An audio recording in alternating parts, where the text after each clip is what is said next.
Magandang gabi, Philippine Air Force. Alamin natin ang magiging lagay at taya ng panahon ngayong gabi ng Lunes, June 2026 at para sa mga susunod na mga araw.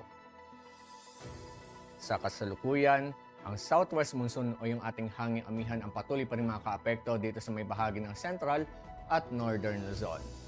Samantala, ang nalalabing bahagi naman ng ating bansa, asahan naman natin ang mga localized thunderstorms. Sa ngayon ay wala naman tayong binabantayan na kahit anong sama ng panahon sa loob at labas ng ating Philippine Area of Responsibility.